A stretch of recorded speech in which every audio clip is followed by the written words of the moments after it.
Welcome to the Evaporative Cooler Forecaster Quick Start. Here we're going to talk about how to use the Evaporative Cooler Forecaster app. First, install the app, share your location, and then you'll see something just like this. Maybe it won't say set cooler off at the top, maybe it'll say cooling, set to cooling mode. Below, you're going to find information about the outdoor conditions, as well as the indoor if you ran the swamp cooler.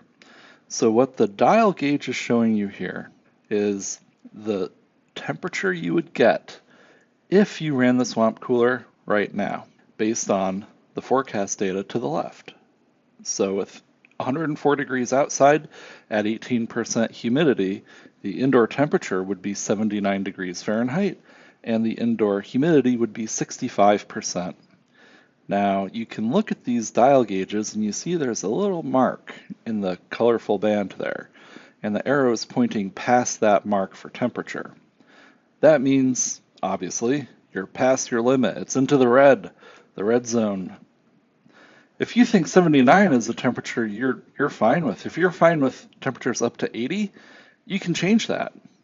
Let's go to settings. On the left, tap the settings button, and then we'll just scroll a little bit here. Under Comfort Preferences Temps, there's this Cooling Mode Indoor Comfort Zone. You can change that number. Let's change it up to, let's go up to 80. Let's change that, and while it's refreshing, switch back to home. We're going to see something shift here. There we go, it just changed. Now it's saying set to cooling mode because we're below 80 right now. And if we look on the right, it says comfortable for the next 2 hours, then 45 minutes of too hot, then back to comfortable for 12 and a half hours. That's pretty good, right? If you're happy up to 80, not too bad.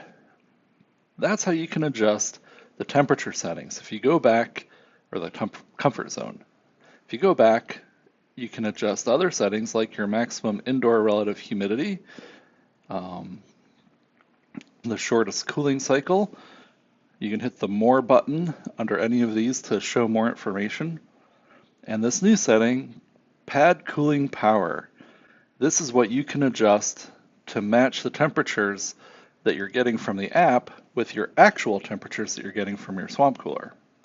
So let's reset it to 64, go back to home and see what happens. We've just raised the cooling power quite a bit. What that means is, instead of 79, we're getting 76 degree air. Now, a pad that puts more cooling power in your hands also adds more humidity. So that indoor humidity went up as well. And you can see tonight, the indoor humidity would exceed 78% at around 2:45 in the morning, which at that indoor temperature of 64 to 66 degrees might be just fine. If we go back to settings, you might have a pad that works far less powerfully at putting cooling into the air. So instead of 76, 73, we're going to see 82 and 57. By changing that pad cooling power number, you can change how the app forecasts your indoor temperatures. I recommend that you try this out in the afternoon hours when it's hot out and you're running the cooler at the same time. That's the best way because you can measure the temperature that the cooler is producing at the nearest vent to the cooler. And that temperature, well, it's going to be the coolest part of your house during a hot day. That's the temperature that the app will be predicting. Now you can go back to settings and you can adjust this number however you want, as many times as you want, until you get a pretty good match with your cooler. I recommend that you check that your numbers are matching up, that your temperature that the app says you'll get matches the temperature you're actually getting anytime that you change the pad or that you clean your pads. Those types of maintenances can change the performance considerably. As well, if you upgrade your pump or if you change any aspect of how the swamp cooler is performing, like replacing a blower motor, any of those variables can influence the cooling performance of your cooler. So even though, back in the settings here, it says pad cooling power, Actually, this kind of describes the entire cooler. So feel free to adjust it if you use the cooler with a new motor for the fan. Pretty much adjust it until it matches what you see. I recently changed my pads and I got much less cooling power with the new pads. I'm still trying to figure out why. So my number is now 55. That means today's kind of a borderline day. A little bit too hot in the afternoon. It's not quite there. In addition, the forecast sometimes is a bit off. This is not something that I would say meteorologists would like to admit to, but every forecast is off everywhere by a little bit. It's never perfect.